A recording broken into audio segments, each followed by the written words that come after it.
Hey, Lakers family, can you feel that electricity? The city is buzzing, the buzzwords are flying, and whispers are turning into roars. Could the Lakers really be moving on from Jaxson Hayes after this season?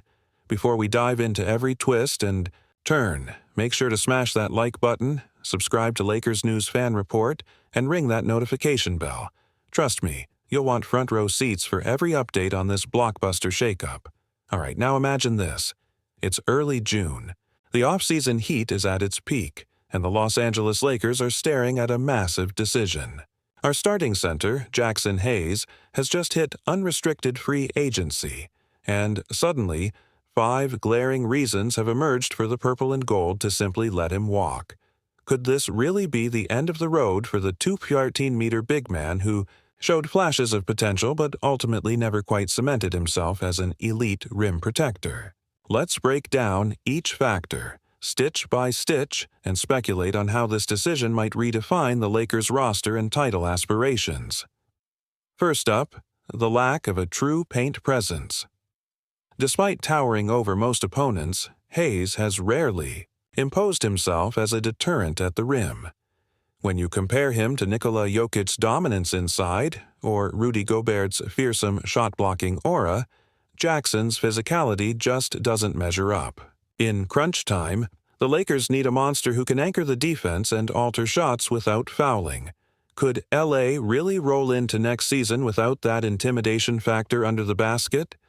Some insiders believe that letting Hayes go could free up cap space to chase a bona fide defensive anchor, maybe a trade asset or a splashy free agent signing. Next, there's the foul trouble that haunted him through critical moments. Remember those playoff clashes against the Timberwolves? Hayes picked up 2 fouls in under 8 minutes of action in Game 3, forcing the coaching staff to sub him out and lean on Dorian Finney-Smith, an undersized forward, as the emergency center. A foul every 4 minutes simply won't cut it. When every possession counts, could this pattern of ill-timed fouls be the final straw? Fans are wondering if the Lakers brass views Hayes as a liability in high-stakes matchups, and if that spell of foul trouble is what convinced them he's not the long-term answer at center. Then there's confidence, something intangible, yet vital in playoff basketball. While Anthony Davis commanded respect and fear in the paint, Hayes often appeared hesitant. His benching in crucial stretches suggested a lack of trust from both coaches and teammates.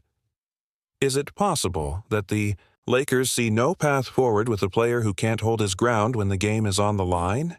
Some voices around the league are whispering that the Lakers would rather gamble on a rookie with untapped potential or pursue a veteran with championship pedigree than stick with a player who hasn't shown that killer instinct.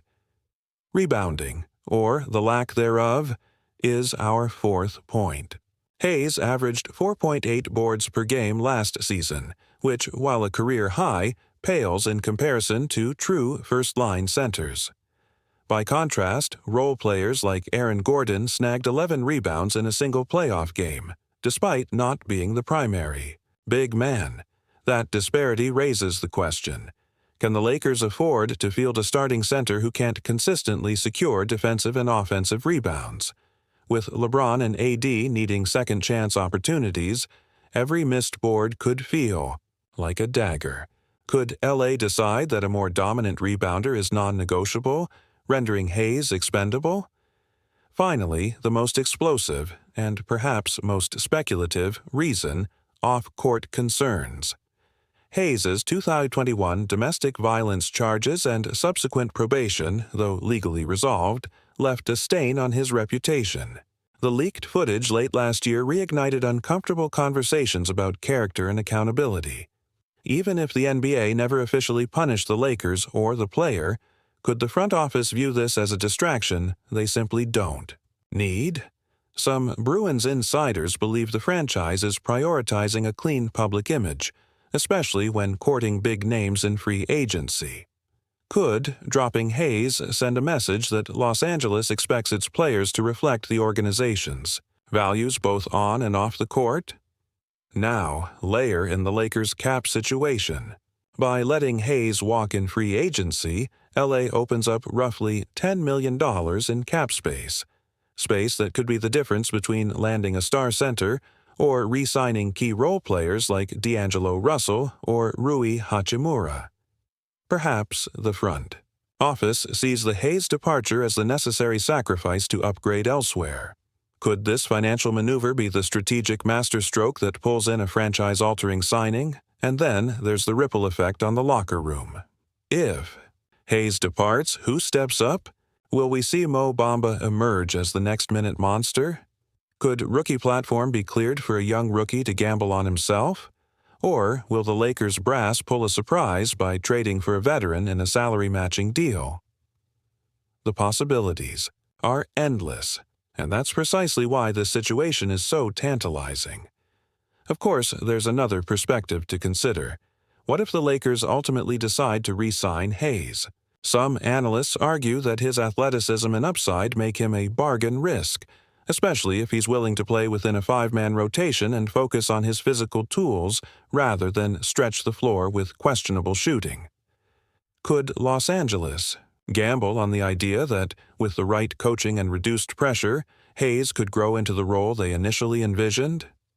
But for now, the scales appear to tip toward separation. 5 compelling reasons, each backed by performances, stats, or public perception, point to one likely outcome. The Lakers will move on from Jaxson Hayes this summer. And if that's true, it sets the stage for a seismic roster retooling, one that could either make the Lakers serious championship contenders or leave them scrambling to find the chemistry that's eluded them in recent seasons. So, here we stand, at the edge of a decision that could define the Lakers' offseason. Will they let Hayes walk and chase a new center? Or will they double down on potential and continuity, hoping that Jaxson can finally blossom under less pressure? Only time will tell. And, as always, Lake Show Nation, your voice matters. But what? Do you think about all of this? Do you believe the Lakers are making the right call by freeing themselves from Jaxson Hayes? Or could his departure leave a void that no free agent can fill? I can't wait to read your thoughts in the comments below. Now that Jaxson Hayes is out of the picture, the Lakers front office faces a blank canvas at the 5 spot. Will they pursue a veteran rim protector in free agency, gamble on a young prospect in the draft, or swing a blockbuster trade to land a superstar center? Let's explore the most intriguing possibilities and imagine how each scenario could reshape Los Angeles' title chase. First, there's the allure of the open market.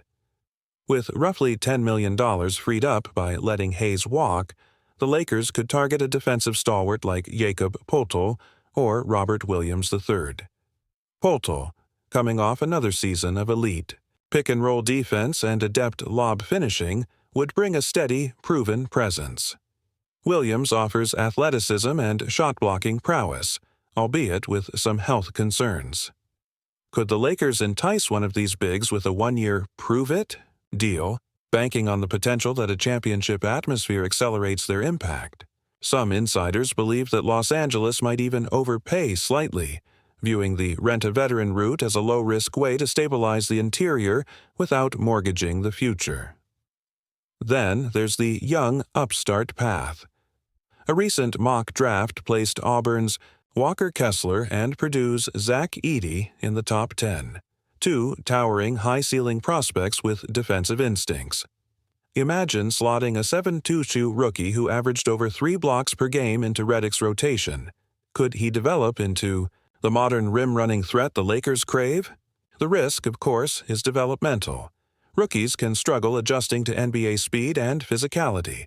But if one believes in the Lakers' player development staff, drafting a raw center with all defensive potential might pay dividends in future title runs. Fans are asking, is it more exciting to watch a young project flourish alongside LeBron and AD, or too dangerous to entrust so many minutes to an unproven kid? Of course, the boldest option is trade. The Lakers could explore deals for established stars. Imagine going after an Andre Drummond reunion, or even dangling future picks for a Damian Lillard-type acquisition that forces a positional shift. While most big-name centers aren't on the market, package creativity could yield surprises. What if LA offered a mix of veteran contracts, picks, and young talent to pry away a disgruntled star? It's risky, cap sheet gymnastics at its finest, but nothing would excite the fan base more than a headline that reads, "Lakers land franchise center in shocking deadline deal." But let's not forget the internal candidates. Mo Bamba, who flashed energy and athleticism in limited minutes, could see an expanded role. He's still on the rookie scale, making him a cost-effective bridge. And veteran options like Thomas Bryant or Mason Plumlee might re-sign on short-term packs to provide depth, veteranship, and pick-and-pop shooting. The Lakers could assemble a committee in the front court rather than betting the farm on a single marquee name. Could that hybrid approach, combining a mid-tier free agent, a draft rookie, and returning veterans, yield the chemistry and versatility needed to withstand the rigors of a 82-game season and beyond? Beyond roster construction, this move sends a message to the locker room. Mediocrity won't be tolerated. Hayes' departure signals the organization's demand for excellence on both ends of the floor.